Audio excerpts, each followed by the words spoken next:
देखिए, अगर आपने तरीफे तुरफे करवानी है तो मैं कह देता हूँ कि पाकिस्तान बहुत आगे जा रहा है। लेकिन अगर आपने लेकिन अगर आप ग्राउंड रियलिटी की बात करें तो ग्राउंड रियलिटी ये है कि हम इकोनॉमिकली जो है वो कहीं करीब भी नहीं आते उनके। आप ये देखें कि वो 2025 के एंड तक जो है वो खबरें आ रही है वो चौथी लार्जेस्ट इकोनॉमी बन जाएंगे। ठीक है, और हमें क्या टेंशन है कि अगले 4 महीने में डिफॉल्ट ना कर जाएं। हकीकत है वो ये है कि ना तो बांग्लादेश और ना पाकिस्तान दोनों मिलके भी इकोनॉमिकली जो है ना। हेलो फ्रेंड, मैं शाइला खान और आप देख रहे हैं नायला पाकिस्तानी रिएक्शन। बांग्लादेश को अब बर्बाद होने से कोई नहीं रोक सकता। बांग्लादेश ने कसम खा रखी है कि वो कंगलादेश बन के तरीके से बांग्लादेश वाले स्टेप्स ले रहे हैं, ये बांग्लादेश को बांग्लादेश बनाने के सफर पे लेके चले गए हैं। अच्छा। कोई भी मसला होता है उसको इंडिया के साथ अटैच कर देते हैं। पहले शेख हसीना और स्टूडेंट्स ने कैसे पहुंच सकते हैं इंडिया तक। खबर चल रही है कि पाकिस्तान साइड कश्मीरियों ने ये अनाउंसमेंट की, वो ब्रिजेस पे आके बैठ के, पुलों पे, रोड पे आके बैठ के, कि अगर हमारी डिमांड्स पूरी ना की गई तो हम पाकिस्तान से अपना जमीनी राब्ता डिस्कनेक्ट कर देंगे। पाकिस्तान से जो हमारा पानी या कुछ बिजली या जो भी ऐसा प्रोसीजर है जो जो पॉसिबल हुआ हम सब कुछ डिस्कनेक्ट कर देंगे। 3 साइड से बॉर्डर लग रहा है इंडिया के साथ। एक ऐसा कंट्री जिसने आपको चारों साइड से घेरा हुआ है, जिसके मफादात जिससे आपके मफादात जुड़े हुए हैं। अब देखें, अडानी ने बिजली बंद की है, बांग्लादेश के पल्ले क्या रहा है? आप इंडिया से ले रहे हो, टेक्सटाइल जो है आपकी सारी इंडिया के अंदर चली गई है। इन्वेस्टमेंट सारी पहले आपको इंडिया की तरफ से आ रही थी। दुनिया की इतनी बड़ी इकोनॉमी के साथ आप पंगा नहीं ले सकते। बेसिक ये पंगा करवा कर डी चौक पे जो कुछ हुआ है, आप लोग जो सुन रहे हैं, कौन सी रियासत है जो अपने लोगों पे गोली चलाती है? जो इन्होंने अपने लोगों पे गोली चलाई, वो पूरा मैंने एहतजाज करने जा रहे थे, उनके साथ इंतहाई जुल्म हुआ। क्या ये मुल्क इस जगह पे पहुंच चुका कि आप फ्रीडम ऑफ स्पीच भी नहीं दे रहे लोगों को कि वो बाहर निकल के पूरा मैंने एहतजाज कर सके? ठीक है, और हमारे यहाँ तो 70s के अंदर तो पश्तून और जो है वो उर्दू स्पीकिंग लोगों के दरमियान इतनी ज्यादा लड़ाइयाँ चलती रही हैं। हम जुबान पे लड़ते रहे हैं, मजहब पे लड़ते रहे हैं, फिरके पे लड़ते रहे हैं, हम सूबों पे लड़ते रहे हैं। कोई ऐसा मौका हमने नहीं छोड़ा जिसपे हमने तो बंद ही है। हाँ। अगर बिल्कुल बंद हो गई तो बांग्लादेश भी गया, रोड पे आ जाएगा। इंडिया के बड़ापन देखिए कि आज भी वो जो फूड कमोडिटीज हैं या फिर मेडिकल वीजाज है वो उनको दे रहा है। अब बार बार, क्योंकि जब भी बांग्लादेश के अंदर प्रोटेस्ट होता है, ये बंगाली क्या करते हैं, इंडिया की इन्वेस्टमेंट को नुकसान पहुंचाने की कोशिश करते हैं। जो हिंदू नजर आते हैं हिंदुओं को नुकसान पहुंचाने की कोशिश करते हैं। फिर से सड़कों पर निकला है, तोड़ फोड़ का आगाज कर दिया है। आखिर ये कौन सी तब्दीली चाहते हैं और ऐसे कौन सी तब्दीलियां आती हैं जो मुल्क स्टूडेंट कुछ भी कहे कि ये तो गुंडागर्दी हो गई, या तो मुझे ऐसा लगता है बांग्लादेश के स्टूडेंट जो है इंसानी ज़ॉम्बीज बनते जा रहे हैं। बिल्कुल आपकी बात सही है, ज़ॉम्बीज ही बनते जा रहे हैं जो इनकी हरकतें हैं भाई। कोई खबर सुनते हैं कभी। और ये जो डी चौक के अंदर किया ना, इसको आपको पता ही नहीं है कि इसका इस टाइम पे कितना नुकसान हुआ है। उसको पूरी इंटरनेशनल दुनिया ने उसको कवरेज दी है। BBC और कितने न्यूज नेटवर्क ऐसे हैं जो इंटरनेशनल सतह पे काम करते हैं, उन सब ने वो दिखाई है। और हम क्या देख रहे हैं कि जो रियासत है लोगों के मुताबिक, अब लोग कह रहे हैं तो जाहिर है कुछ ना कुछ हकीकत होगी उसमें कि उन्होंने सीधे फायर मारे हैं और 200 लोग कह रहे हैं कि इसमें कत्ल हुए हैं और 1000 से ज्यादा जख्मी हैं। और अभी रखा 4-5 दिन जो है लाहौर पूरा बंद, इस्लामाबाद पूरा बंद, आपने पूरा मुल्क बंद करके रख दिया। और उसका इम्पैक्ट ये पड़ा कि अभी उन दिनों के अंदर जो हमारे चैंपियन ट्रॉफी का उसका फैसला होने वाला था वो भी हमारे गले पड़ गई, अच्छी भली चैंपियन। और कहीं ना कहीं पे अंदर की साजिश ये भी है कि अब जो है ना, जो मोहम्मद यूनुस है वो चाहते हैं कि आर्मी चीफ भी बांग्लादेश का जो है तब्दील करे, क्योंकि वो थोड़ी तो सिर्फ प्रेसिडेंट के पास अब देखें, बिल्कुल ऐसा है। अब वो चाह रहे हैं कि शेख हसीना ने अभी तक ऑफिशियली रिजाइन नहीं किया, या बांग्लादेश ही सोच रहे हैं। अब जो आर्मी चीफ है तो उन्होंने कहा है कि वो तो बॉर्डर तक पहुंच गए हैं कि हमने इनके साथ ट्रेड ही बंद कर देंगे, उनके साथ बिजली सारी उधर से आ रही है ना, तो अगर बिजली बंद कर देंगे इनके साथ जो तो दूसरे हमारी ट्रेड जितनी भी चल रही है इनके साथ खत्म कर दो। और अगर ऐसे हो जाता है तो बांग्लादेश के लिए बड़े मुश्किल हालात पैदा हो जाएंगे।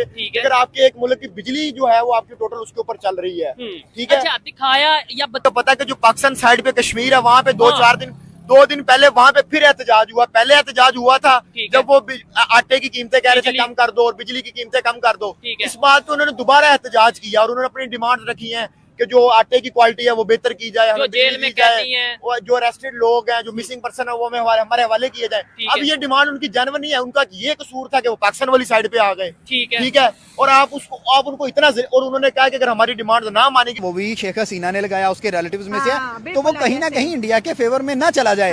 मैं आपसे ये पूछ रहा हूँ कि अगर आप चेंज कर लोगे तो आप इंडिया को रोक लोगे?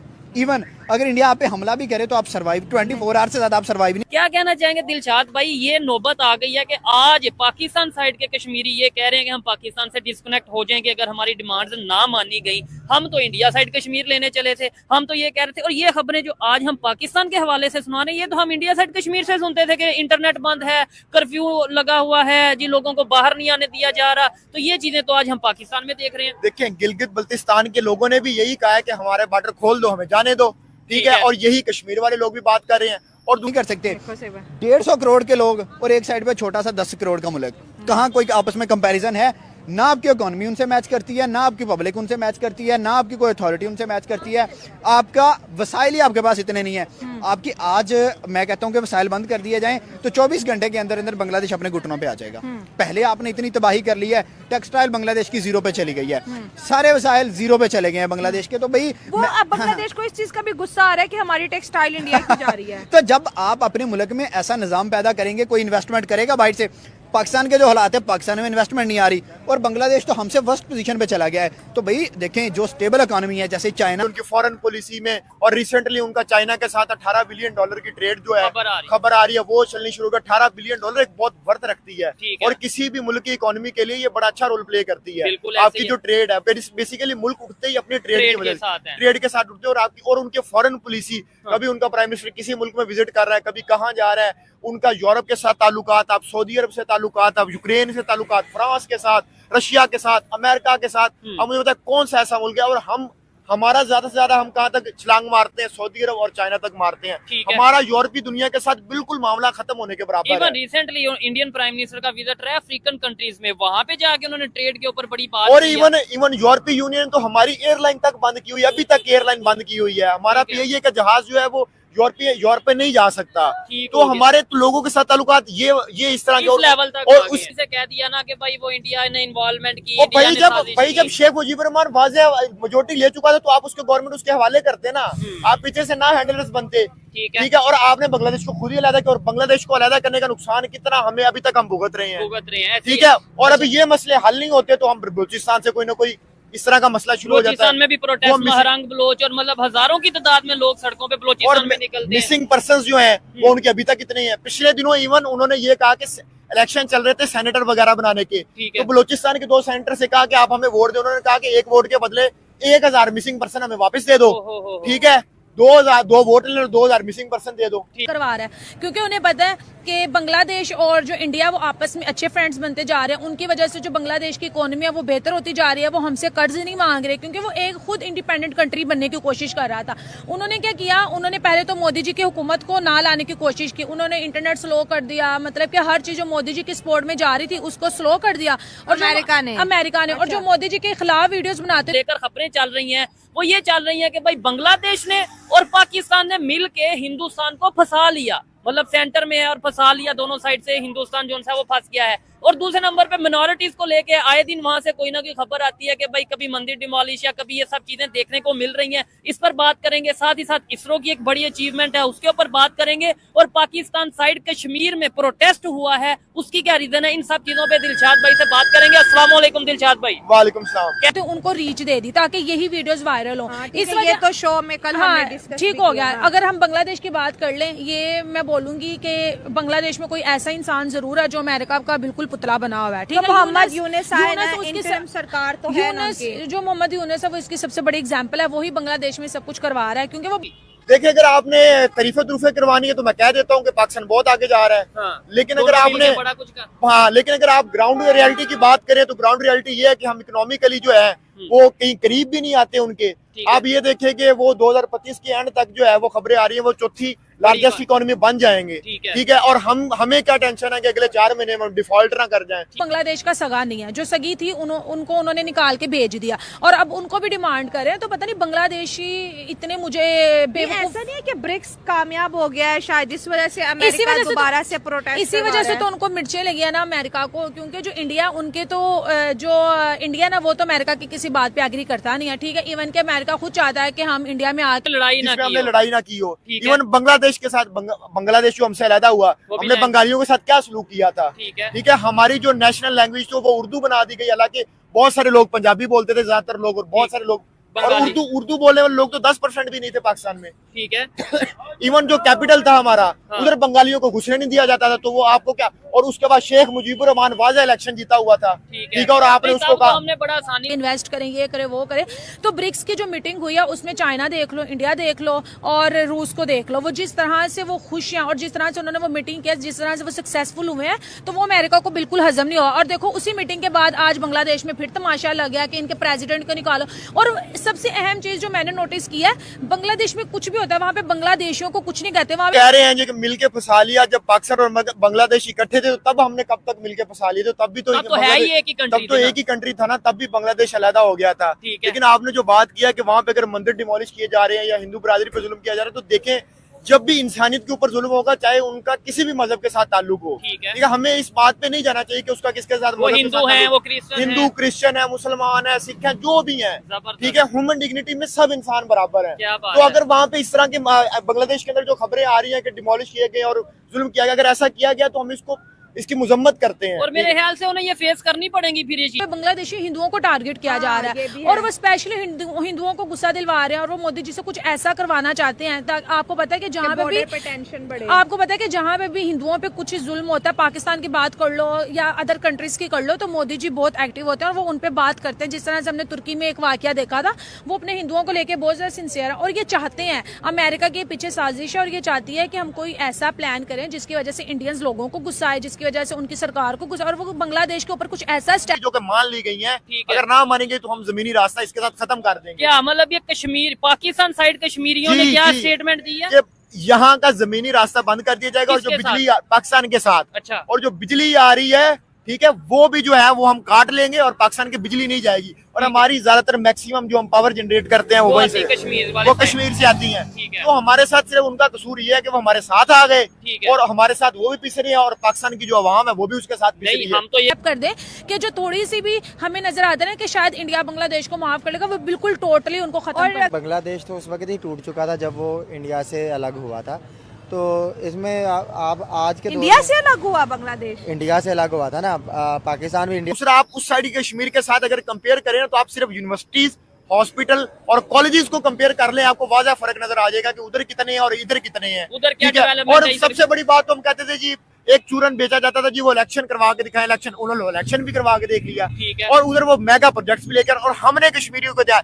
आप इंफ्रास्ट्रक्चर देखेंगे कश्मीर का इंतहाई तबाह है, वहाँ पे सड़कें आसूदा हाल है, वहाँ पे मेडिकल की फैसिलिटीज नहीं है। अगले दिन मैं सुन रहा था कि इंडिया अपने साइड कश्मीर में ट्रेन का उन्होंने एक स्टार्ट कर लिया है, वंदे भारत के नाम से ट्रेन है जो कि उनके वहाँ तक जाएगी। मतलब इंडिया से अलग हुआ था, बांग्लादेश में इंडिया से अलग हुआ था, तो मेरा ख्याल है बेहतरी उस वक्त इनके लिए यही होती शायद, अगर वो ऑप्शन अपना चूज करते कि वो एक अपना मतलब अलग मुल्क बनाने की बजाय इंडिया के साथ ही रहते। 1971-72 में इंडिया के साथ मिल जाते, उनके साथ ही मिल जाते। अच्छा, क्यों पॉलिटिक्स की बात करें या इंडिया की इन्वॉल्वमेंट की बात करें, अमेरिका स्पेसिफिकली अगर मैं बात करूं तो अमेरिका की हमेशा स्ट्रेटेजी ये रही है कि पड़ोसियों को आपस में लड़वाओ। जैसे सबसे बड़ी हमारे बीच इंडिया और पाकिस्तान कश्मीर का मुद्दा, अब बांग्लादेश को लेके इंडिया के साथ लड़वा रहा है, शेख हसीना वाजिद को वापस करो वरना हम प्रोटेस्ट करेंगे, मंदिरों पे अटैक, हिंदुओं पे अटैक, उनके फेस्टिवल्स के ऊपर अटैक, कश्मीर तक जाएगी। जबकि पाकिस्तान साइड पे तो कोई ऐसी ट्रेन जो कश्मीर एरिया में जाती हो मुझे नहीं लगता है, मुझे पटरियां ही नहीं है।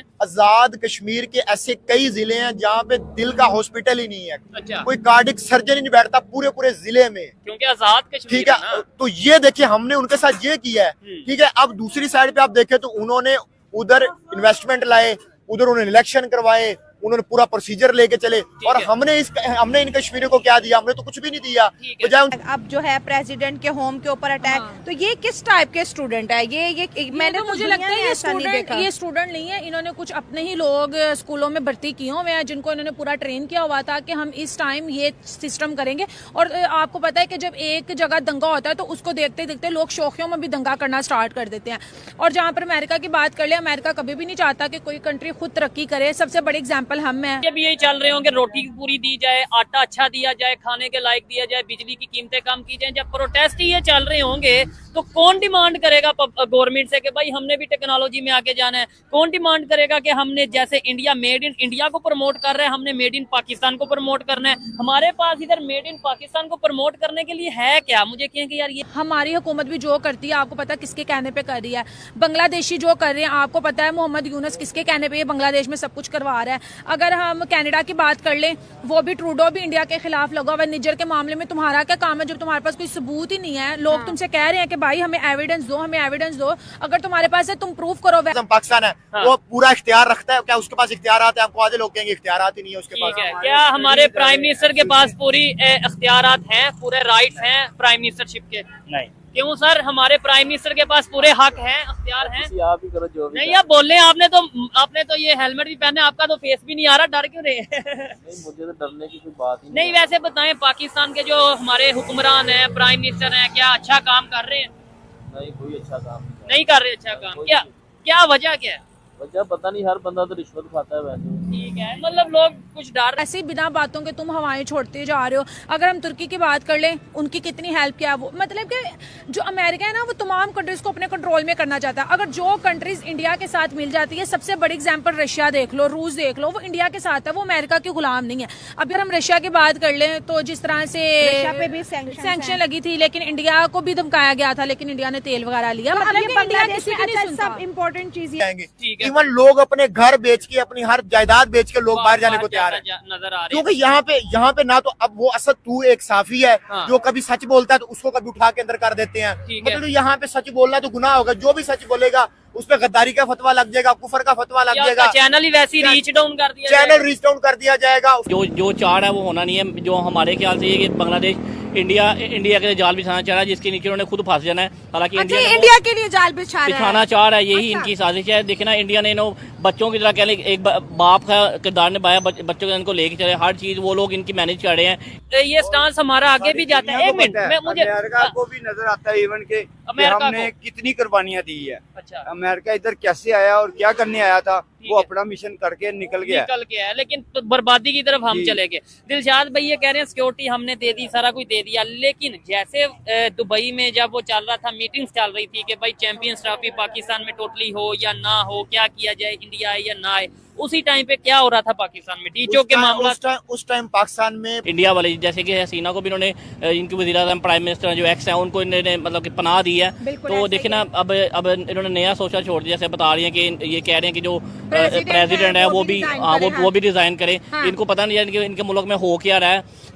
अगर मोहम्मद यूनिस की बात करें, ठीक है, पाकिस्तान की आवाम को उनकी आवाज दबाने के लिए उनके ऊपर गोलियां मारी जा रही थी। अच्छा, तो फिर ठीक है, तो जब एक तो आपने जिस टाइम ये फैसले हो रहे थे, आपने उसी टाइम ये हरकतें करनी शुरू कर दी। तो फिर उन्हें बताएं, इंडिया वालों को कोई लंबा चौड़ा अपना स्टांस रखना पड़ा होगा आईसीसी के सामने कि भाई हमने नहीं जाना। उन्होंने तो सिर्फ इतना कहा है कि भाई हम ज्यादा बात नहीं करते। आप इनकी पाकिस्तान की मौजूदा सूरत हाल देख लें, मैचेस कहाँ पे होने हैं, लाहौर या इस्लामाबाद में होने हैं। इस्लामाबाद डी चौक पे क्या पोजीशन है आप देख लें, लाहौर में जो सा वो कर्फ्यू लगे आप देख